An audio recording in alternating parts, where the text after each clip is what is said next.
Dzisiaj pokażę Wam następcę LTK i w sumie wiem, że crafter tej generacji u mnie już był, ale to był zwykły blaszak, a to jest brygadóweczka i z troszkę innym wyposażeniem, chociażby w manualu i nie wiem, czy na grillu widać, czy nie widać, ale to zaraz zobaczycie.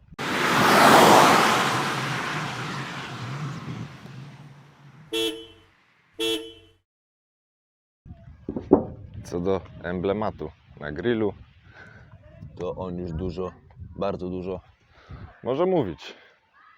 No i jest to crafter. Crafter jak to crafter na 3,5 tony, na prawo jazdy kategorii B, i crafter może na hak wziąć drugie 3,5, czyli taki zestawik może sobie spokojnie, legalnie ważyć 7 ton, tylko no to wtedy na kategorię B plus E. Okienko tutaj z drugiej strony też świadczy o tym, że dopiero przestrzeń ładunkowa zaczyna się tutaj. I dlatego przedłużona wersja ma tutaj sens, chociaż nawet nie wiem, czy krótsze miały brygadówkę. Jako że to jest 4Motion, o czym Volkswagen chwali się też tutaj i tym, że to jest oczywiście diesel, no to problemem jest przestrzeń na pacę,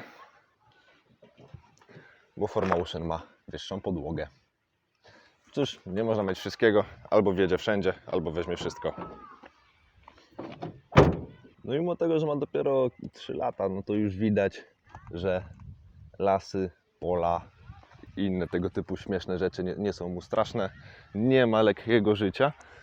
No i już przez te 3 lata, czy nawet niecałe, zdążył zrobić 168 tysięcy kilometrów, czyli prawie 170. I jak widać, bez problemu sam też tu przyjechał. Tu tam jakiejś zaślepki nie ma, ale kto by na to w ogóle zwracał uwagę. No a tutaj no widać, że lekkiego życia zdecydowanie nie ma.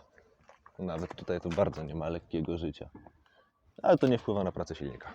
Stylistyka craftera jest teoretycznie bardzo busowa, zresztą też ją opisywałem. No ale co w crafterze jest ciekawe, to to, że zarówno dach opada ku tyłowi i ściany też się ku tyłowi zwężają, przez co taki crafter jest rybą. I podobno wpływa to jakoś na aerodynamikę. Nie wiem, nie sprawdzałem. W tekście pisałem, to teraz pokażę. Jak się tutaj kratkę ze zderzaka wyjmie, to jest stopień, no i on jest nawet tam metalowy, czyli sobie stanąć można spokojnie i sięgnąć do silnika, który no jest pod maską, która jest wysoko. Patrząc na wnętrze, od razu widać tutaj takie dwie rzeczy, które wydają się takimi, których być nie powinno. To jest Webasto i to w zasadzie koniec tematu. A to jest oryginalne i to jest oświetlenie nad tylnym rzędem siedzeń. Są tam takie listewki LED, tam u góry, o, tam, i tym przyciskiem się je włącza. Bardzo dobra robota. Najlepsze jest to, że na pachce są dwa takie służące do oświetlenia paki. Ogólnie wnętrze nie należy do najbiedniejszych, jest nawet jednym z tych bogatszych, chociaż nie ma kierownicy z multifunkcją i radio jest z przyciskami, a nie z ekranem dotykowym. Ale za to jest klimatyzacja, skrzynia manualna, no i proste zegary, to w zasadzie wszystko, co nowe w Volkswagenie ma takie zegary, Passaty, Golfy, wszystko. Także dobra, patrzmy pod maskę.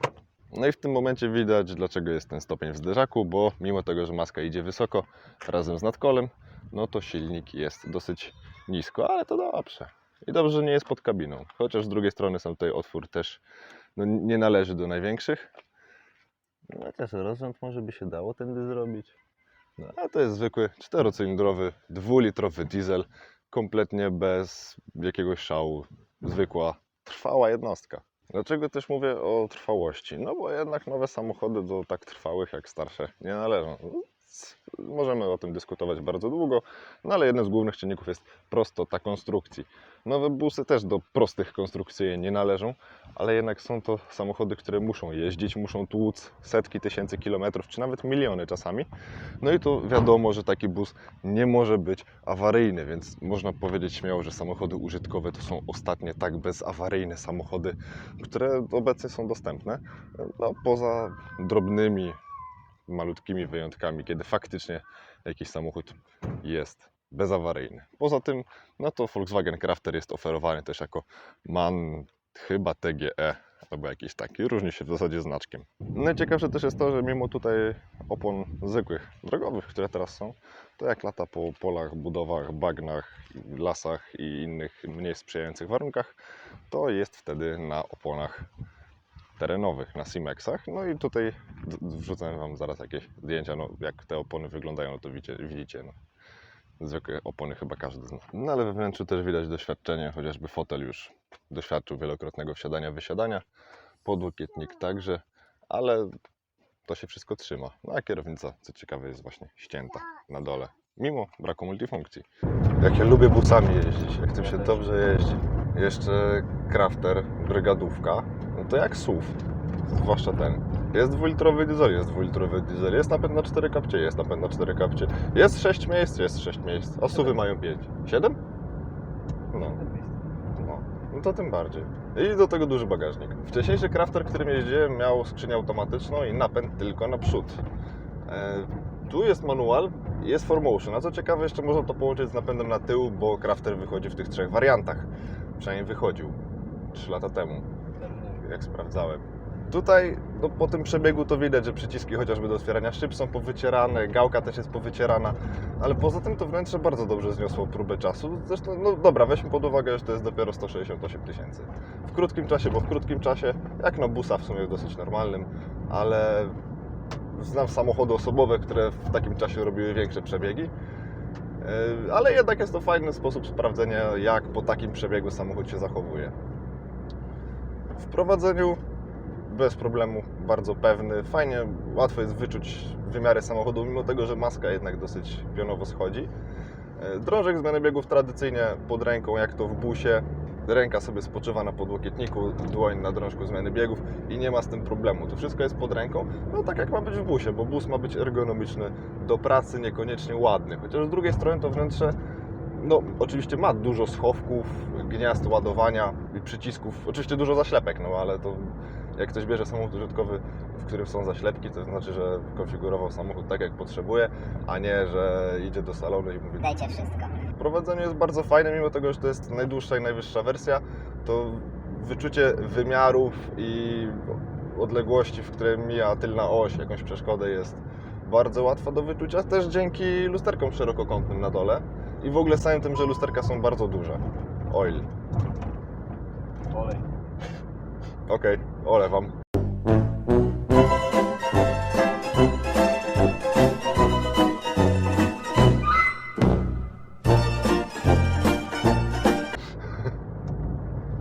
Nie, to kontrolka z napisem 710, nie?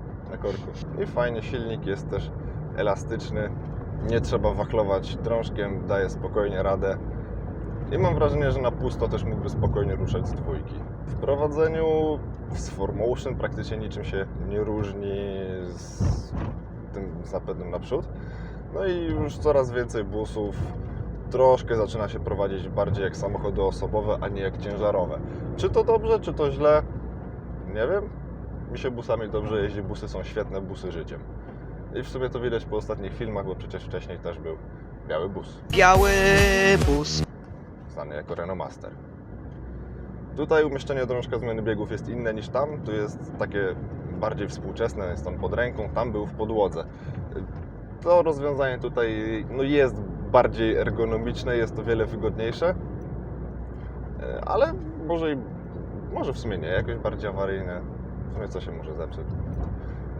To jest bus, to się nie ma co psuć, to się nie może psuć, on ma jeździć. Poza tym wybieranie nierówności jest bardzo przyjemne. Tutaj nie ma fotela pneumatycznego, jak był w tym Crafterze, którego testowałem wcześniej. I mimo tego tu jest nadal wygodnie, czuć troszkę bardziej wszystkie nierówności, ale nadal nie jest to jakiś poziom bardzo niekomfortowy, jest tutaj wygodnie, fotel zapewnia nawet trzymanie boczne, jest ten podłokietnik dla kierowcy, jest tutaj naprawdę wygodnie i to jest samochód, w którym faktycznie można komfortowo pokonywać kilometry i sobie spokojnie jechać. No i w sumie obecnie to chyba Crafter i Sprinter cały czas wiodą prym, jak jeszcze za czasów Volkswagena LTK i Mercedesa Kaczki. Taka dwójca chyba najczęściej wybierana. No dobra, jeszcze mają Iveco Daily jako konkurenta, ale Iveco Daily zawsze będzie konkurentem. Także czy Crafter spełnia swoje zadanie po dość sporym przebiegu w krótkim czasie, po 168 000? Tak. Czy to wnętrze jest zmęczone? No jest, ale czy to zmęczenie wpływa na używanie samochodu, czy na jego odbiór? Nie. Co z tego, że się gdzieś farba starła? To wiadomo było, że się zetrze. Zresztą volkswagenowskie te przyciski, zwłaszcza od czasów B5, czy Passata B5, czy Golfa 4, lubiły się powycierać, lubiły się te tworzywa rysować, ale to w żadnym najmniejszym stopniu nie sprawia jakichś trudności w korzystaniu z samochodu. Drążek zmiany biegów trochę powycierany, ale nadal da się odczytać, gdzie się znajduje który bieg, bo to wszystko jest na drążku tłoczone, a nie pisane. Czy to jest dobry samochód? Tak. To jest jak najbardziej dobry samochód. Jeśli ktoś musi ciągnąć coś ciężkiego i przy okazji coś ciężkiego wozić, to Crafter będzie dobrym wyborem. I ma uciąg, i ma możliwość załadunku, i ma dużą przestrzeń ładunkową. W tej wersji jeszcze jakby miał napęd tylko na jedną oś, to w wersji najdłuższej, najwyższej ma zauważalnie większą przestrzeń ładunkową, no bo to jednak podłoga wtedy jest niżej o jakieś 10 cm. No a poza tym, no to oczywiście jest komputer, jest audio z Bluetoothem, jest klimatyzacja i to jest typowy taki współczesny standard, dzięki czemu jazda takim samochodem gdzieś dalej też latem będzie komfortowa także dla ludzi nieprzywykłych do jazdy samochodami bez tego typu udogodnień. Także podsumowując, Crafter, nieważne czy nówka prosto z salonu, takim jak jeździłem, chyba tam 600 czy 800 km, czy taki po 168 tysiącach, jest cały czas świetnym wyborem.